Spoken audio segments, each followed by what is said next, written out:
on this recording in progress. Awesome. Okay. Hello, everyone. Thank you for joining us.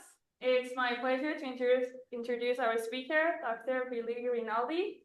He completed his PhD in University of Groningen in Netherlands, and then he joined University of Arizona and later Space Telescope. And in a few months, he will be in Cosmic Frontier Center. I'm sure he's going to mention it. So he does amazing research, and I think most of you know him from Little Red Dots. And today he's going to talk about his journey in astronomy. Thank you so much for accepting our invitation, Pierre, and stage is yours. Thank you, Faiza, and hello everyone there. So yeah, I'm Pierluigi Rinaldi, but you can call me Pierre. If you want to send me an email, please use Pierre. So I will try, as I was mentioning like a few minutes ago to Faiza, I will try to talk about my current journey in academia.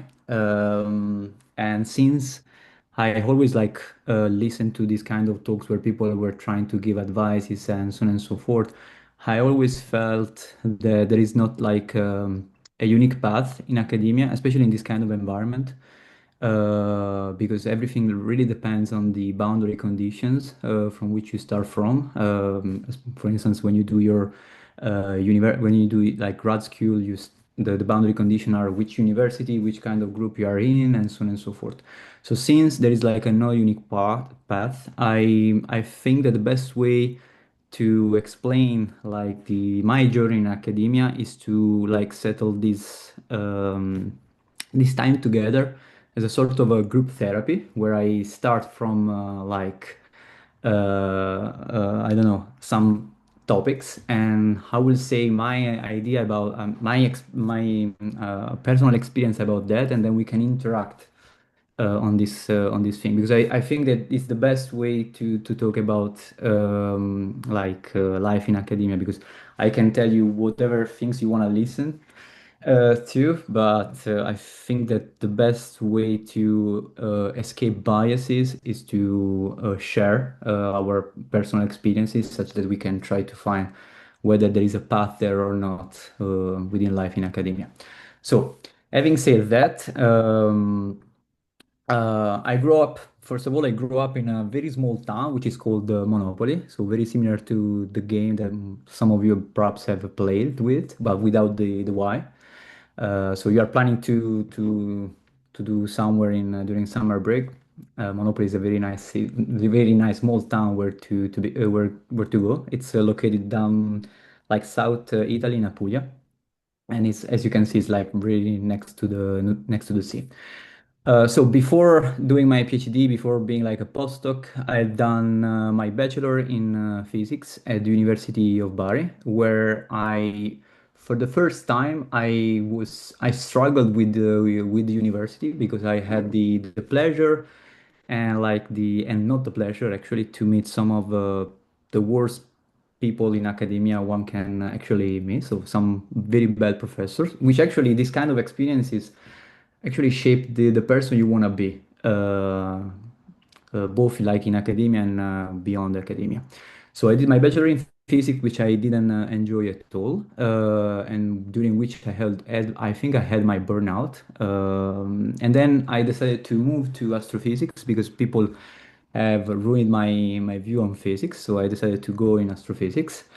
So first of all, whenever I hear people talking about astronomy and why they are in and so on and so forth, I always hear this story where they always dreamed about the sky and all that stuff. Actually, no. In my case, it's not the case. I always wanted to be like a football player. So I always wanted to play football when I was a kid. But I also enjoyed watching like documentaries with my dad about astronomy. So for me, astrophysics is something that actually kind of reconnect with my childhood. But actually, when I did astrophysics in during my master, I really enjoyed the topic, and I really enjoyed galaxy formation and evolution. And I didn't know anything about the PhD until the very first day I joined the master. So before that, actually, I never considered having like my job within academia. And then I did my PhD at the University of Groningen, where I stayed there for 4 years working with Carina Caputi. And from that moment on, I started my journey through US. As you can see from here, I first went to Stewart Observatory. So I want to say that I got my PhD in December 2024. And as you can see, this summer will be my third relocation. So I first went to Stewart Observatory, where I was working with George Ricky and Stacey Alberts. But then Stacey Alberts actually moved to STSEI, and then I decided to go with her to STSEI, where actually I start working on my own research because we got some money from JWST proposal accepted in cycle 3. And then I got this opportunity to go working with people at UT Austin as a prize fellow there. So this is like more or less the my journey in academia. And I want to say that the best time I ever had in my life so far in academia is the time I spent during my PhD at the University of Groningen.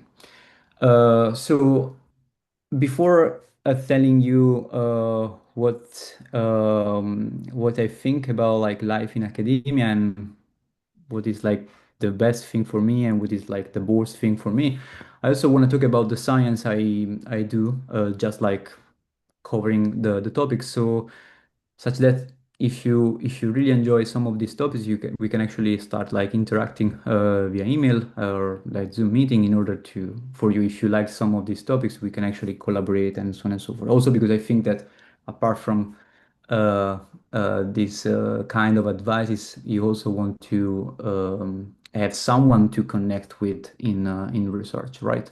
So if there is someone among you that likes this kind of topics, we can actually talk about this. So first of all, I really like doing science, but actually during my PhD, I also enjoyed playing with JWST data. I started my PhD in 2020, so before JWST launch. And as a part of my job prior to JWST launch, actually, I needed to learn how to reduce JWST data, which before real data, we needed to simulate both, in my case, both NIRCam and MIRI data. And actually, that is the point where I understood that in order to do science properly, one also needs to understand how data behave, because it's the way one can actually you can actually evaluate the science that other people do. So whether there is something perhaps that can be improved, or whether there is something that actually you can push. And by having also knowledge how to manage these data, actually, you can even push the data themselves in order to find and discover new things. I think that since I started my PhD until today, my expertise kind of went, I wouldn't say random, but I try to explore as many topic as possible, because I also think that in order to have like a comprehensive view of what happens to galaxies, it's also nice to understand like very different subfields. I know in advance that I cannot know and I cannot be an expert in everything, but at least like knowing a few things can help, like when you think about new science, can help you actually to kind of connect the dots and try to, I don't know, you try to overcome what people are already done in order to do something new. And recently, as Faisa was telling you, I think I got obsessed with the literate dots, and the reason I got obsessed with them is because I really believe that right now, at least people interested in this topic, it's like that we have a sort of a blank canvas where everyone can actually try to say something, and all together we can actually try to understand what they are and perhaps like reshape our understanding of the early universe. So that's why I really got interested, not only for the source themselves, but also because I feel part of something big, and I really enjoy this kind of thing, because at the end of the day, like when you do science, it's not just like, I don't know, discover an object, writing a paper, and so on and so forth, but it's like being in this whole community where people interact, and you can enrich yourself and you can try to enrich the environment at the same time. What are the topics I could work on? When I started my PhD, the only project actually that my advisor assigned me was the first one, because she really likes people that are independent, and I will talk about this later. But this can be like a pro, but can also be like a con, depending on how you usually behave, because people can feel like a bit alone along the path, because you are like with all these responsibilities at your young stage. So the first topic was understanding the stellar mass assembling in low mass galaxies, and trying to understand whether most of the stellar mass was actually built within the so-called main sequence galaxies. So as you know, between stellar mass and star formation rate in galaxies, there exists this sort of a linear correlation where galaxy kind of grows secularly along this sequence. So you have like gas that actually falls toward the center, then you form stars, then you have feedback, the star formation stops, and so on and so forth. So imagine this kind of cycle path that goes on like for million or like billion years, and galaxy basically build up the stellar mass in this kind of a continuous way. So what we wanted to understand was whether at high redshift, so redshift above 3, this stellar mass buildup was happening in these main sequence galaxies, or whether it was happening like in the so-called starburst galaxies, which are those galaxies where there is a violent episode of star formation where gas gets converted into stars rapidly, and like producing like this bump in let's say in the stellar mass buildup. And what we found when we dig into prior to JWST in my first paper was that as soon as you start looking at these low mass galaxies, we did it in lensing fields in order to exploit HST data to push the stellar mass down to below 10 to the 9. We found that actually as soon as you start counting the galaxies, and as soon as you start counting their contribution to the star formation rate, to the cosmic star formation rate density, and you start then classifying galaxies in main sequence and starbus, you soon realize that although the starbus galaxies are like not that many in terms of like numbers, but as soon as you start looking at the stellar mass, the star formation rate, actually they are the ones that are building more stellar mass. So they likely played a very important role in the cosmic star formation rate density. And since that topic was my very first topic, as soon as we got JWST data and we could actually study low mass galaxy even in blank fields because of JWST sensitivity, we explored the topic on when the main sequence was actually emerging in the first place in the early universe. And actually, we found out that there is a sort of a correlation with the stellar mass. So the massive the galaxy, the early they start like evolving along this kind of secularly evolution, so along the main sequence, while low mass galaxy actually preferentially evolved through this kind of starburst episodes. Now people have introduced the concept of Barthness, so these galaxies that go on and off from the main sequence. So this is very similar to that. Then, since as I told you, my very first thing after like the first paper, my job was to create this pipeline to reduce JWST data as soon as we could get the chance to actually work on real data. So I was involved into the both NIRCam and MIRI pipeline for the MIRI European consortium. And as soon as we got the ultra deep 5.6 data in the Hubble ultra deep field, actually we discovered the H alpha emission in individual galaxies for the first time at redshift greater than 7. Before JWST, we could study H alpha emitters, but only up to redshift 2-ish with the HST, and we could do the same also with Spitzer, but since Spitzer has a like a very bad sensitivity, what people have done in order to push the study of H alpha beyond Redshift 2 was to basically stack all the Lyman break galaxies together. So we could actually study H alpha emission with Spitzer data, but only by stacking hundreds and hundreds of galaxies. But now JWST, especially with MIRI, is making like the study of the hypocoreanization with through like H alpha emission in a very systematic way, thanks to MIRI.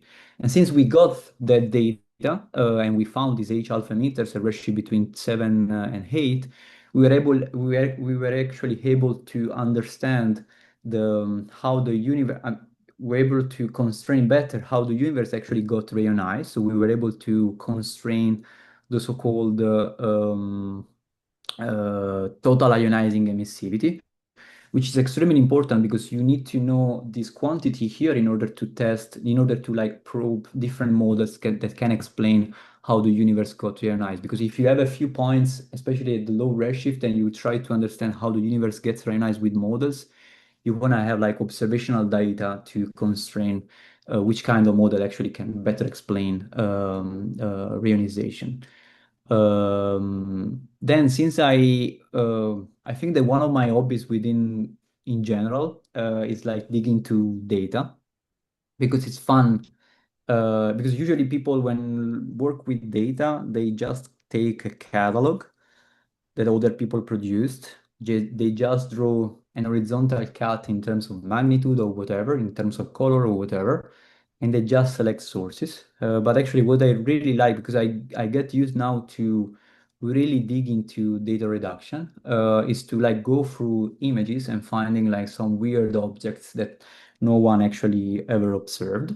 And indeed, this was the case for two sources, which I discovered while I was finishing my PhD back in Groningen, that we decided to call Virgil, and the other one was Cerberus. Cerberus because that galaxy was detected only up to in 10 micron, so only with the MIRI instrument.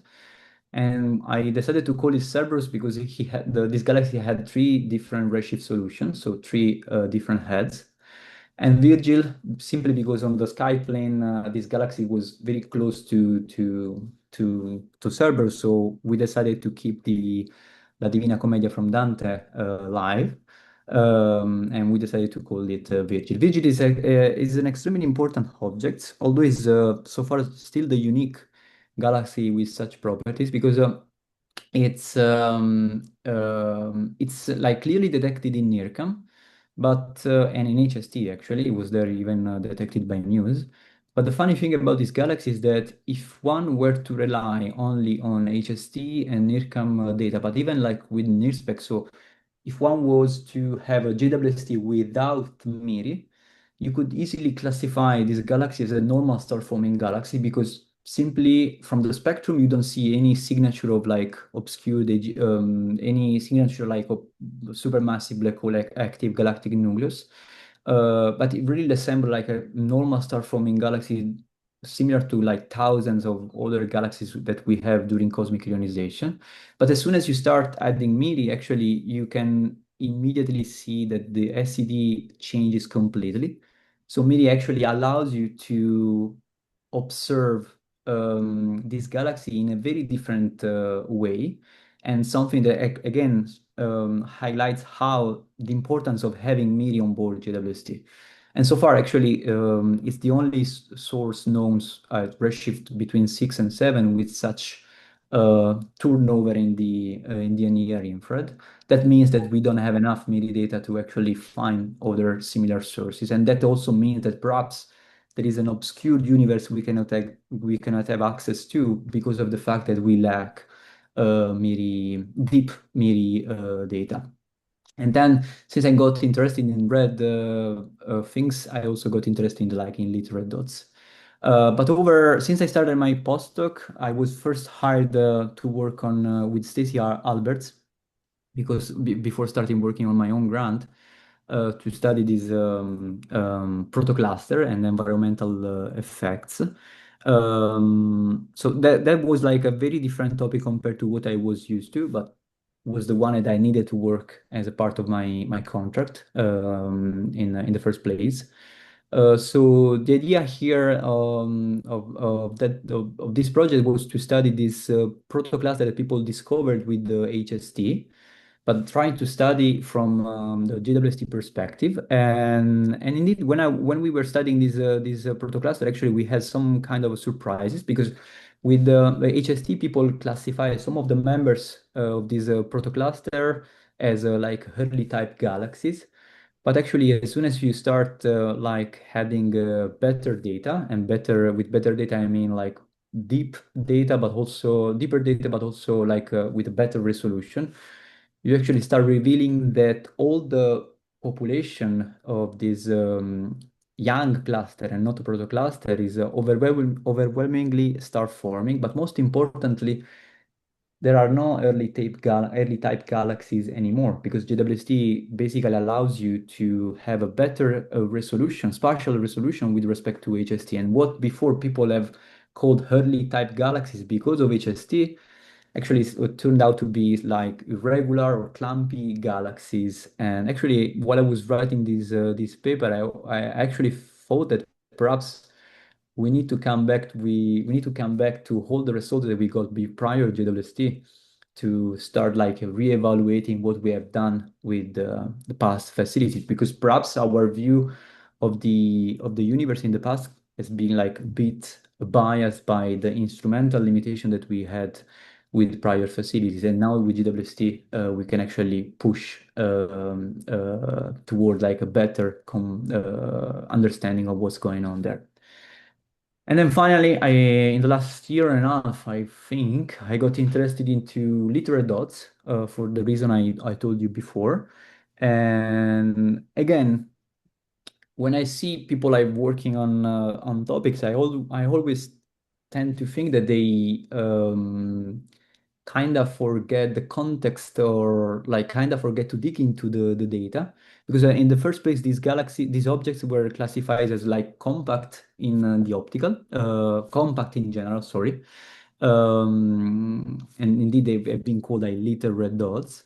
But the thing is that as soon as you start like making a census of them and you start studying them, not from the optical point of view, because even with GWST at optical wavelengths you don't have like a very good resolution. But if you start studying them at the UV from the UV point of view, where you can actually rely on the short wavelength from NIRCam, that means that you can have access to like a superb spatial resolution. And as soon as you start like digging into the data, you soon start realizing that these are not just dots, but they are characterized by this UV clumpy morphology. And in a paper, actually, we propose that perhaps the LRD phenomenon can be triggered by this kind of interaction between these sources, and it can trigger this kind of AGM phenomenon, because most of the people right now believe that they host like an active galactic nucleus.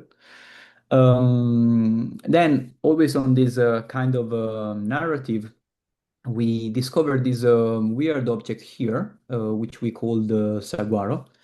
The deal with the saguaro is that, as you can see from this image here, you do have like an LRD-like nucleus at the center of this giant spiral host. And when we were working on that galaxy, we were also lucky to have a spectrum on targeting like the central area of this galaxy. And we found out actually that as soon as you start dissecting this galaxy, you do see the LRD SED shape living at the center, while the host galaxy actually behaves like a normal cosmic noon galaxy. The idea that we proposed then was that if we take this galaxy and we basically redshift back to redshift 7, and we try to simulate the appearance of these galaxies in the early universe, and one starts like accounting for the cosmological surface brightness dimming, actually this giant galaxy end up as looking like something like this, which is very similar to how a real literal dot actually appears to us in the early universe. So we start proposing that perhaps uh, literate dots actually live in extended UV hosts that we cannot actually observe because of the faintness of these hosts. And indeed, this is the case. When as soon as you stack the UV light from LRDs at different redshift, at different cosmic time, you do see that they live in this faint extended halo in the UV, meaning that perhaps there is a host, but it's super faint. Then cosmological surface brightness dimming can play a role that actually make the galaxy appearing like just a little red dot, right? And this, since I do like the topic of biases in astronomy, because it's like biases, I really believe are our, I think, the greatest enemy in understanding things, right?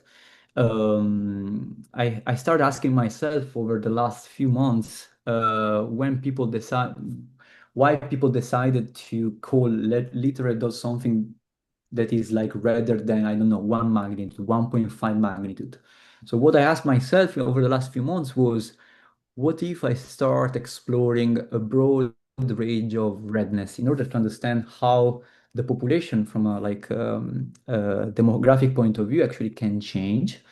And by doing so, actually, you end up finding that as soon as you start limiting yourself to the very to the very reddest systems, so the ones that people actually have targeted since the beginning when studying literate dots, you can actually retrieve what actually people now believe is the evolution as a function of cosmic time of the LRD population. So they rapidly appear in the early universe. They peak at redshift 5 or 6, and they dramatically disappear below redshift 4. But it turns out actually this is true only when you constrain the very reddest tail of the broad population of little red dots. And no one actually has idea on why we need to call little red dots just those sources with, I don't know, NIRCam optical colors rather than 1 or 1.5 magnitude.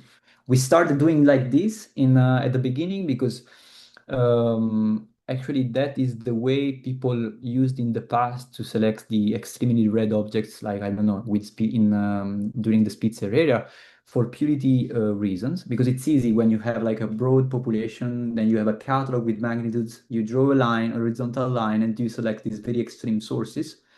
It's easy to define like colors and categories in that way, because you don't want to spend time like digging into the noise as soon as you start lowering the threshold, right? It's super easy. But then actually you introduce biases because you start defining this population as something like super weird within the galaxy formation evolution context. And I do believe that by doing like by doing like these, we start creating some biases and models that try to explain that sub branch of the entire population that actually then we find difficult to reconcile that specific population with the broader context of galaxy evolution. So what we did in this paper was to try to explore what happens when we start looking at red things, but not as red as initially thought. And actually, what you end up obtaining is that they do not dramatically disappear. They simply become less red,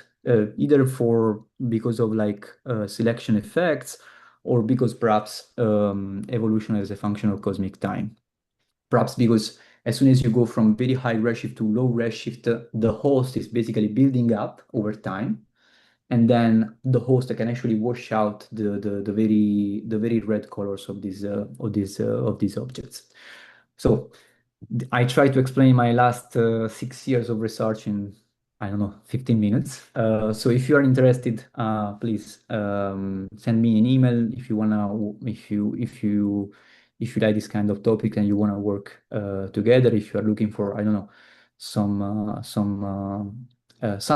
to speak with, like about your ideas and how to work on them, feel free to send me an email.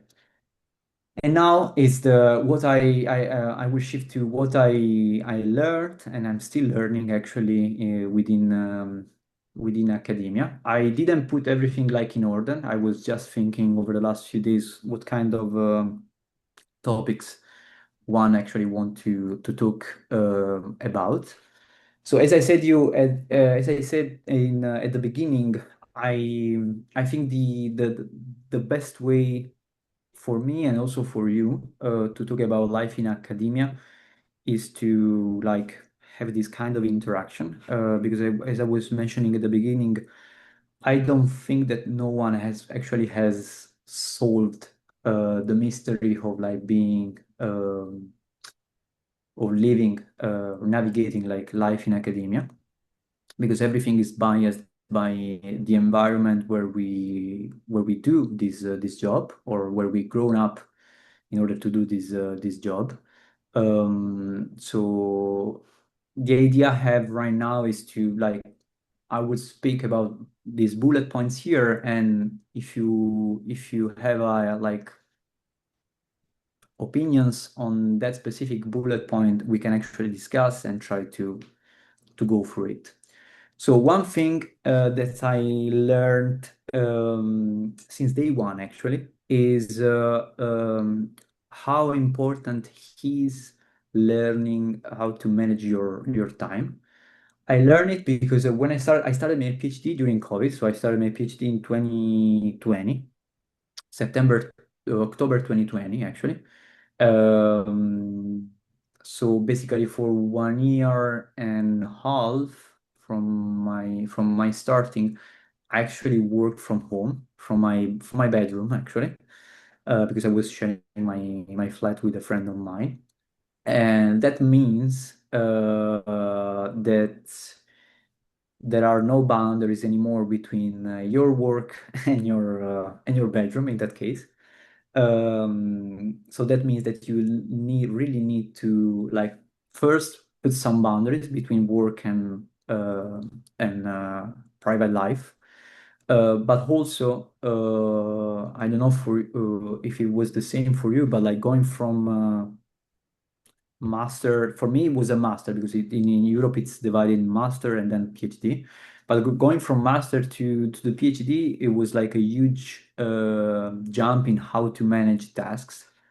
And at the very beginning, I was struggling because I was working most of the time. So what I learned was to have this kind of to-do list day by day, which actually helps you quite a bit because what I learned doing it before, at the very beginning, I was doing like writing on paper what is the to-do list for today, for tomorrow, right? Now I do it in my mind, and then I go with it, and actually it became like a routine also in normal life. I try to have like I try to use it like also in my private life. So what I learned to do it is like to have this to-do list that you set the day before you use Slack off, right? In order to understand that, for instance, at the beginning, I needed to learn how to use Sextractor and how to do SCD fitting with LeFar. So I needed to learn. And what I did there was to understand which were like the important things to do. And I was basically thinking about them, I don't know, around 3 or 4 p.m. in the afternoon, such that for the next day, as soon as I was going to work, I already knew what to do. Obviously, that means that if you are a person like me that always try to overcommit to the stuff that needs to be done, you will always have like 10 bullet points on your to-do list every day. So that means that there will be days where you will be done with all the 10 bullet points, but there will be also a lot of days actually where you will meet like very tough tasks that cannot be done in one day, that cannot be done in 2 days, and sometimes they will require you working on it for a few days before you, like for weeks even, before they get done. So you have this list where you go and you check day by day what you do. I found that actually it helped me quite a lot doing it the day before, such that every day I go to work, I don't feel like lost because I don't know what to do that morning. So as soon as I enter my office, I already know what I'm gonna do as soon as I log in in my laptop. So I don't know if this is something like useful for people. Some people actually have told me that in this way, you kind of feel like a sort of computer thing because it's like you think in terms of like tasks. But my mind actually works better if there is something organized I can follow. But for some other people, actually, this is not the case. But I also saw people during my journey that actually didn't do that, and they were every day struggling in order to understand to what kind of task they need to give priority. And it's easy for people get like feeling lost because they don't have like goals. And that actually this is something extremely important um, if you are a person whose supervisor perhaps is not like present every day. For instance, in my case, I was my supervisor was mainly working from home, so the we basically communicated only mostly via email, sometimes with Zoom meetings.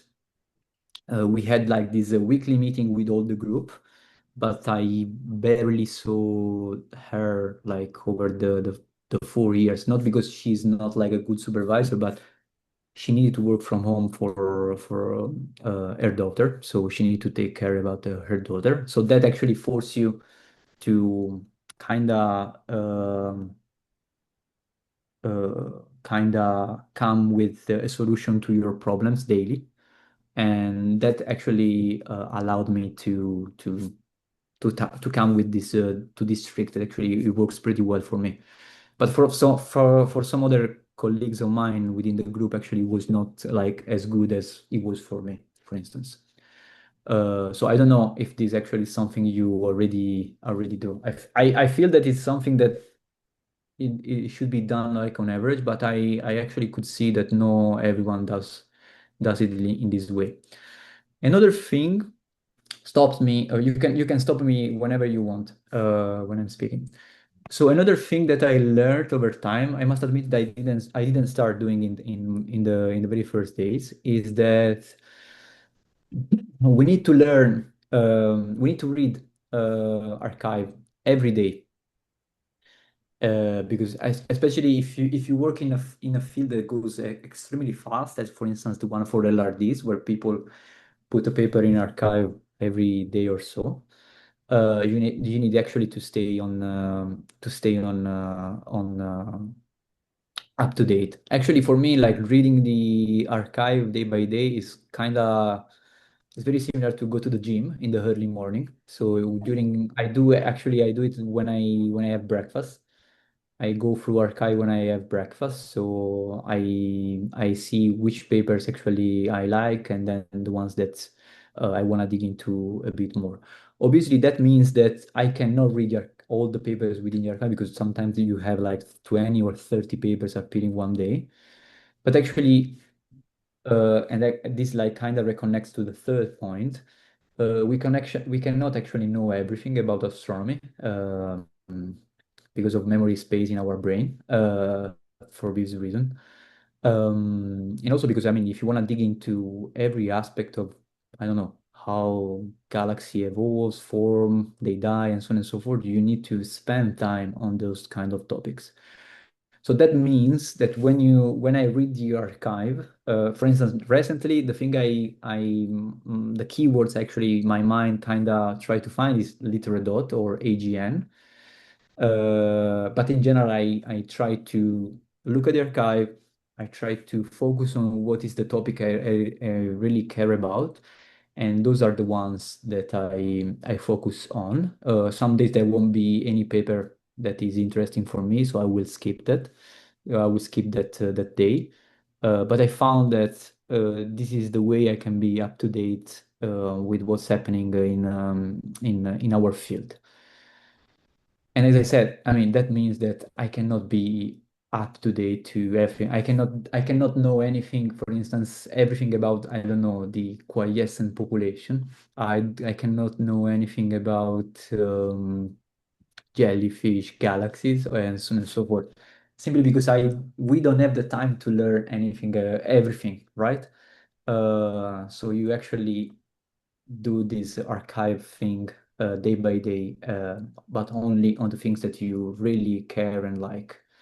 Also because I mean, if you start reading papers that you don't like, actually you cannot memorize, like you cannot like buy the knowledge from there simply because you are not interested into it.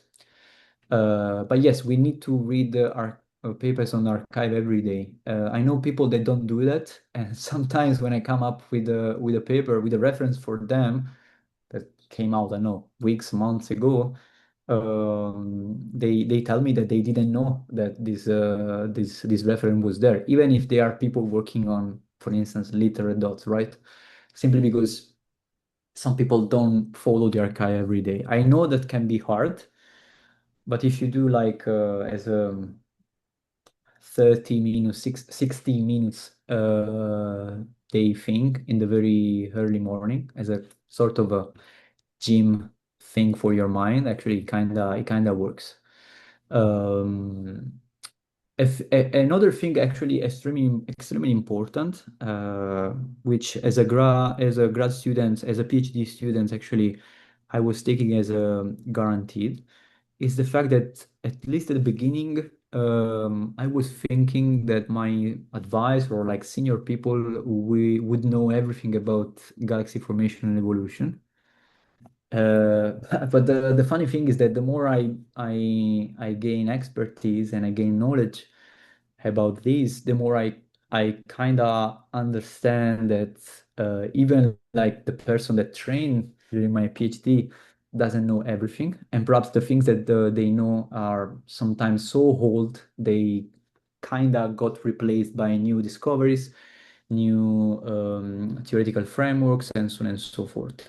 So you don't need to take as a guarantee that senior people, like people that are in the field since a while now, are the ones that know more about or they know everything about the topic, because this is not always the case. Perhaps, I mean, I met people that knows quite a lot of stuff simply because they are kind of obsessed with the field, so they are always up to date.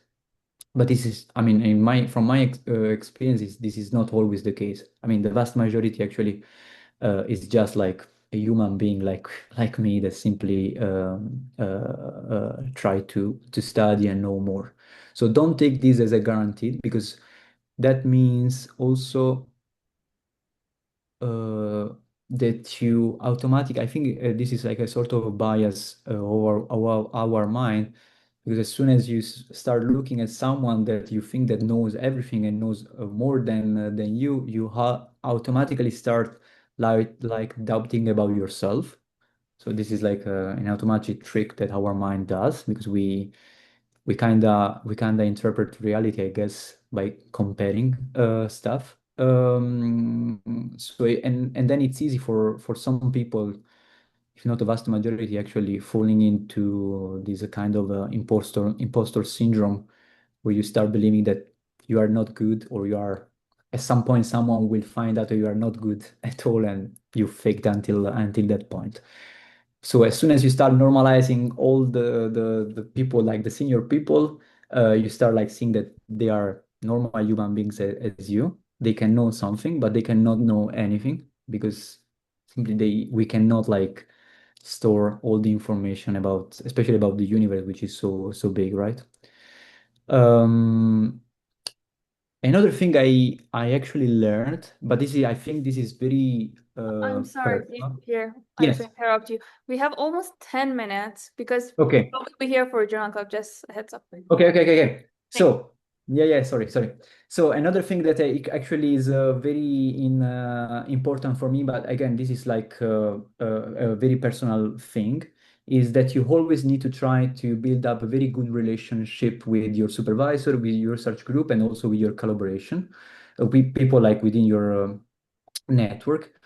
Because but again, this is something that perhaps comes from only from my perspective. I do have more fun when I work with people I like. I do have very less fun when I work with people that actually I don't like, because of different factors. So what I tried to do when I was back in Groningen was to actually make the group, people within the group actually being friends, or like more than just colleagues, because it's the way actually you can have fun when you work, because otherwise if you look at your colleague as a just as a colleague, from my perspective, actually, you don't you actually lose like 90% of the fun within this job.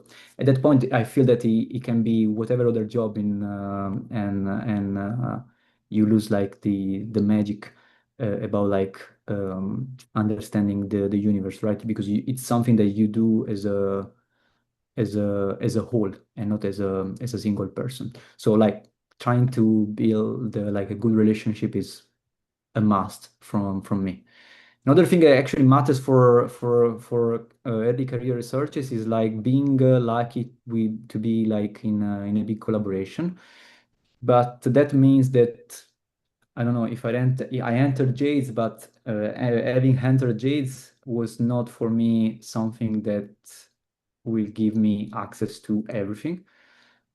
Just because I'm part of Jades. So when you enter like a big collaboration, people must know you, and that actually is the part where you actually need to overcommit you, I guess, because people need to get to know you. I don't know, either by working and collaborating with them, or if you can take like technical stuff, technical duties on you, is a way that people within like big collaboration can understand. Okay, Pierluigi knows how to reduce NIRCam, MIRI data. He knows how to do this stuff, and so on and so forth. So they will remember you when it comes to a task in the future, and then your name actually got like spinning around, right? So people will get to know you simply because you are a person that doesn't you are not a person that works in within the collaboration as a in a very passive way, but like in the opposite way, like you are very proactive at doing stuff.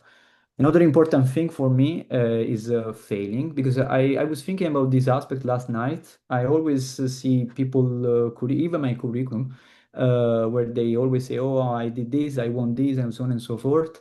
So we basically have this kind of a bias where we look at people and we only see the bright stuff, but actually beyond this bright stuff, there is also the dark part, the dark side, which is like failure. So when you see people doing great things, I think it should be like normalized, also showing the failures that we collected in order to reach that kind of success, right? So take the failure as the normal part of like being in academia, because you can submit, I don't know, 15 application and you get only one job interview, or you can submit three proposal and you get none of them accepted, and so on and so forth. So you must learn from failing, because it's the way you actually like I know you can improve, you can fine tune what you actually failed on in order to succeed the next time. So like failing for me is the best part of this job, because the only way I can learn and I can improve in my job. And I think this is true also beyond academia. And I know this is like a very difficult part within like PhD, but also beyond the PhD, because we are asked to like perform quite a bit. So we are asked to succeed at the very first shot, but this is not the case for basically 99.99% percent of the people. Perhaps there is someone out there that actually whatever they do at the first shot, they succeed. Lucky for them. A thing that I want to suggest you as a person that actually I like doing it, but I also think it's extremely important, if you, especially if you work with JWST, but I'm biased here, is like learn how to reduce data, because as soon as you know how the data behave, you can actually interpret it better, you can push it forward, and you can also read the papers from other people and say, okay, this is doable or this is not doable. They have done something wrong. I can dig into it and I can find what's wrong there, why the result is so weird like this. So like knowing how the data behaves, so knowing how to reduce the process data is extremely important for me in astronomy. I mean, as an astronomer, my job is not like downloading stuff and analyze some numbers in it. As an astronomer, I guess I also need to know how the telescope I work on works.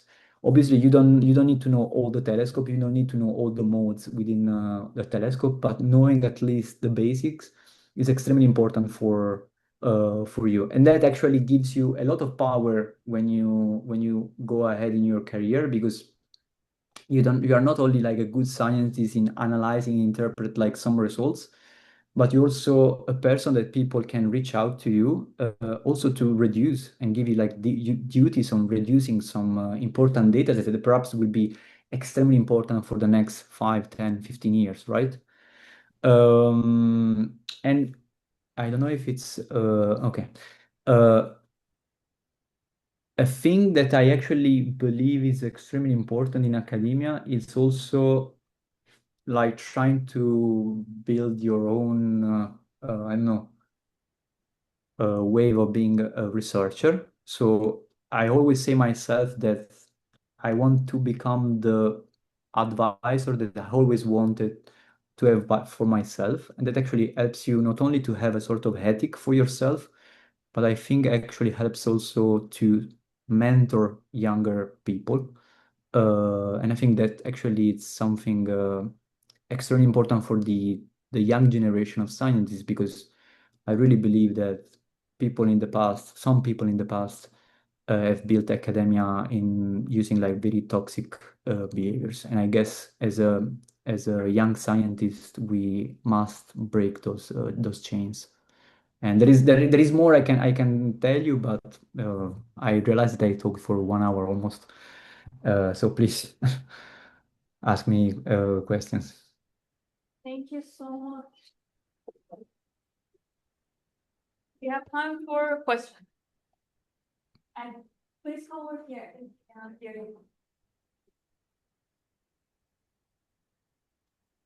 Yeah. Hi. Hi. Hi. Thank you for the great talk. Yeah. So I had a question about the last plot that you showed. You may have explained it before, but how do you classify the little red dots into extremely red and normal, I guess? I mean, it's based on colors, so like color or LCD shade. Okay. Yes. So basically, what we did there was to use the classic definition that people used since the beginning. So they classified as a literate dots all those sources with the 277 minus 444 greater than 1.5. And for me, that was extremely red. And the selection that instead we used to select the rest of the sample was based on a much less red criterion, which was 277 minus 444 greater than zero point 0.5. So the one in pink are the sources classified as a literate dots with colors, optical colors greater than zero point 0.5, and the one in red, the extremely red, are the classic criteria. Thank you.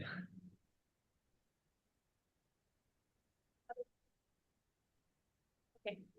I have a question out of Yeah. curiosity. So you were part of Jade's and I think MIRI GTO team, I guess. Yeah. Yes. So how's that experience like helped you? Like what was the teamwork, the coordination? What did you like about it, and what did you didn't really like about it being in a large collaboration and like a well-known collaboration? So going from Midi to Jades, the size increased like by a factor of 10 because of the number of people involved. So for sure, what I liked about MIDI, the MIDI consortium, was the fact that by being like much smaller compared to Jade's, you can actually title yourself on some duties. So I was in charge of the NIRCam and the MIRI data reduction, and actually that gave you space to take some responsibilities. And like by having responsibilities, actually you learn how to deal with it. And what I did in Jades actually was just in order to like emerge within like a group of more than 100 people was just to jump in projects and stuff to do. That's why I think that my workload increased quite a lot uh, since I finished my PhD because I wanted to emerge in such a big collab because it happens like this. If you are like in a big collaboration, your efforts can be diluted by the fact that you are in a very big collaboration. So you must emerge somehow, right? And that is the way I did it. But perhaps there are other ways. That was it. Thank you so much for a great talk. And please let's thank Gary. Thanks. And sorry if I spoke for a lot of time. Next time, please tell me off. No, that's